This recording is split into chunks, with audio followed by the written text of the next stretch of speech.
2월 15일 월요일 경건의 시간을 시작하겠습니다. 기도하겠습니다. 생명의 길로 인도하시는 하나님, 오늘도 진리의 말씀 앞에서 주님의 뜻을 바라볼 수 있도록 은혜를 허락하시니 감사를 드립니다. 하늘에서 들려주시는 주님의 음성에 온전히 귀 기울이게 하옵소서. 오직 주님의 선하신 뜻 안에 머물며 오늘 하루 믿음 안에서 이루어지는 주님의 섭리를 경험하게 하여 주옵소서. 예수님의 이름으로 기도드립니다. 아멘. 요한복음 21장 20절에서 25절까지의 말씀을 보겠습니다. 같이 읽습니다.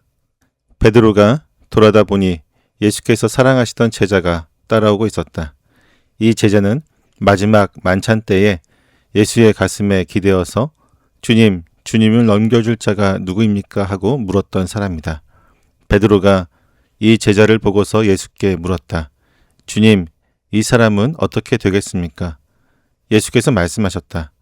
내가 올 때까지 그가 살아있기를 내가 바란다고 한들 그것이 너와 무슨 상관이 있느냐? 너는 나를 따라라. 이 말씀이 믿는 사람들 사이에 퍼져나가서 그 제자는 죽지 않을 것이라고들 하였지만 예수께서는 그가 죽지 않을 것이라고 말씀하신 것이 아니라 내가 올 때까지 그가 살아있기를 내가 바란다고 한들 그것이 너와 무슨 상관이 있느냐 하고 말씀하신 것뿐이다. 이 모든 일을 증언하고 또 이 사실을 기록한 사람이 바로 이 제자이다.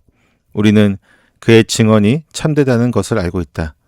예수께서 하신 일은 이 밖에도 많이 있어서 그것을 낱낱이 기록한다면 이 세상이라도 그 기록한 책들을 다 담아두기에 부족할 것이라고 생각한다. 아멘. 예수님으로부터 내 양떼를 먹이라고 하는 목양의 위대한 사명과 함께 훗날 두 팔을 벌리고 원하지 않는 죽음의 길을 가게 될 것이라는 무거운 예언을 들은 베드로는 고개를 돌려 등 뒤를 바라봅니다. 그곳에는 만찬 자리에서 예수님의 품에 기대었던 예수님께서 사랑하시던 제자가 조용히 뒤따라오고 있었습니다. 방금 전까지 오직 예수님의 음성에만 집중하며 십자가의 길을 결단했던 베드로는 자신의 동료를 발견하는 순간 예수님을 향해 주님, 이 사람은 어떻게 되겠습니까? 하고 묻습니다. 순교의 사명을 짊어지게 된 베드로의 마음 한구석에는 동료 제자는 어떤 대우를 받고 어떤 길을 걷게 될 것인지에 대한 지극히 인간적인 호기심과 비교의식이 고개를 든 것입니다. 우리는 신앙의 길을 걸어가면서도 끊임없이 타인의 삶을 곁눈질하는 연약한 본성을 가지고 있습니다. 예수님의 십자가 사랑에 감격하여 헌신을 다짐하다가도 내 삶에 지워진 짐이 무겁게 느껴질 때면 우리는 쉽게 고개를 돌려 다른 성도들의 삶을 바라봅니다. 저 사람은 나보다 덜 수고하는 것 같은데 왜 더 평안해 보일까? 나는 이렇게 고난을 겪는데 왜 저 사람은 축복만 받을까 하는 비교의식은 결국 주님을 향한 우리의 시선을 흩어지게 만들고 있습니다. 때문에 우리는 타인의 형편과 삶의 무게를 가늠하며 스스로의 마음을 소진하는 대신 지금 나를 부르시는 예수 그리스도의 얼굴에 우리의 모든 시선을 고정해야만 합니다. 다른 제자의 운명을 궁금해하는 베드로를 향해 예수님은 내가 올 때까지 그가 살아있기를 내가 바란다고 한들 그것이 너와 무슨 상관이 있느냐? 너는 나를 따라라 하고 단호하게 선을 그으십니다. 베드로가 신경 써야 할 일은 동료의 미래가 아니라 오직 목자이신 예수님의 발자취를 따라가는 제자의 삶 그 자체에 있습니다. 흥미롭게도 초대교회의 성도들은 예수님의 이 말씀을 오해하여 사랑하는 제자가 결코 죽지 않을 것이라고 하는 소문을 만들었습니다.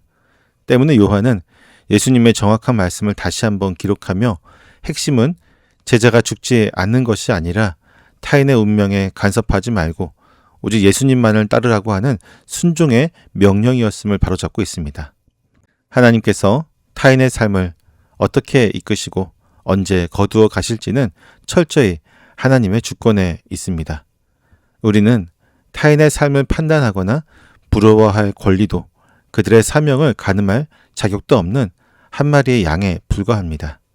때문에 우리가 걸어가야 할 길은 오직 하나, 우리를 구원하신 목자의 음성을 듣고 너는 나를 따라라 하시는 그 명령 앞에 우리의 모든 생애를 복종시키는 것입니다. 다른 사람의 신앙생활에 대해 왈가왈부하거나 헛된 소문에 마음을 빼앗기지 말고 오늘 내게 주어진 삶의 자리에서 십자가를 지고 주님의 발자취를 따르는 참된 순종의 걸음을 옮길 수 있기를 바랍니다. 베드로는 자신의 피를 흘려 양떼를 지키고 순교의 죽음으로 하나님께 영광을 돌렸지만 주님이 사랑하시는 제자는 오랫동안 살아남아 예수님께서 행하신 일들과 생명의 복음을 기록하여 수많은 세대에 진리를 증언하는 사명을 감당하였습니다. 이처럼 예수님은 각 사람에게 전혀 다른 형태의 사명을 주어 당신의 구원 역사를 이루어 가십니다. 그리고 이 제자는 자신이 기록한 이 모든 증언의 끝에서 예수님께서 행하신 그 모든 일의 위대함에 대해서 찬양을 올려드립니다. 주님께서 하신 구원의 일들은 너무도 방대하고 깊어서 이 세상이라고 하는 공간을 온통 책으로 채운다고 해도 그분의 무한하신 은혜를 다 담아낼 수 없다고 하는 감격스러운 고백으로 복음서를 마치고 있습니다. 주님께서 우리 각자에게 허락하신 사명의 모양은 모두 다를 것입니다.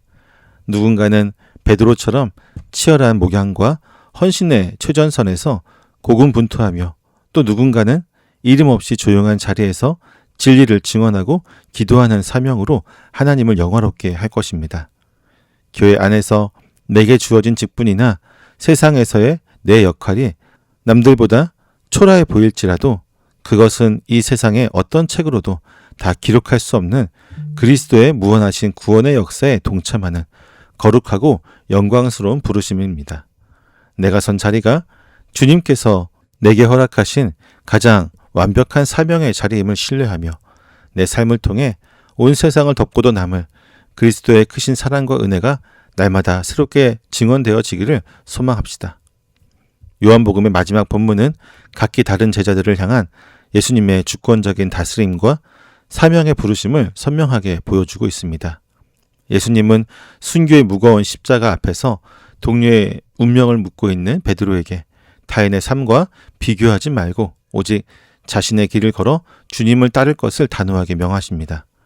예수님의 구원 계획 안에서 베드로는 양떼를 치다 피를 흘리는 목자로, 요한은 오래도록 남아 진리를 기록하는 증언자로 각자 부르심을 받았습니다.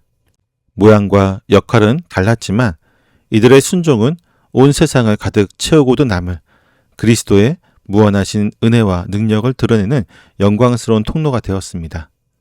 우리의 일상이라고 하는 영적인 전쟁터에서 수시로 남을 곁눈질하며 마음의 평정심을 잃곤 하는 우리의 모습을 돌아보길 원합니다. 직장 동료의 승진이나 다른 가정의 여유로운 삶을 보며 나에게 주어진 고단한 십자가의 짐을 불평하기도 할 것입니다.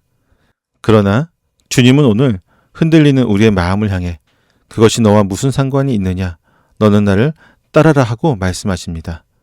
내가 허락된 배우자, 내가 섬겨야 할 자녀, 그리고 내가 일하는 일터의 고된 수고는 결국 남과 비교하며 가치를 매길 수 없는 하나님께서 우리에게만 주권적으로 허락하신 거룩한 사명의 자리입니다. 타인의 삶을 향한 헛된 호기심과 부러움을 내려놓을 수 있기를 원합니다. 그리하여 우리를 구원하시고 각자의 삶에 가장 선한 길을 계획하신 하나님의 주권에 우리의 남은 생애를 전적으로 의탁하길 바랍니다. 오늘 하루 남과 비교하는 시선을 거두고 나를 부르신 주님의 얼굴만을 앙망하며 내게 맡겨진 일상 속에서 나를 따르라고 하는 주님의 명령에 신실하게 순종하는 우리의 모습이 될 수 있기를 소망합니다. 기도하겠습니다.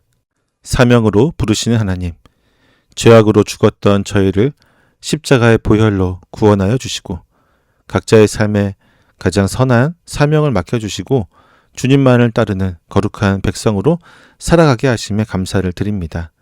그러나 저희는 주님께서 친히 맡겨주신 일상의 가치를 가벼이 여기고 헛된 비교의식에 흔들리곤 했음을 고백합니다. 쉽게 흔들리고 무너지는 저희 연약함을 긍휼히 여겨 주옵소서. 이제는 오직 저희를 구원하신 목자의 음성에만 귀를 기울이며 나를 따라라 하시는 명령에 전적으로 순종하길 원합니다. 오늘 남을 향한 시선을 거두게 하시고 저에게 맡겨진 사명을 따라 주님의 길을 따르게 하여 주옵소서. 예수님의 이름으로 기도드립니다. 아멘.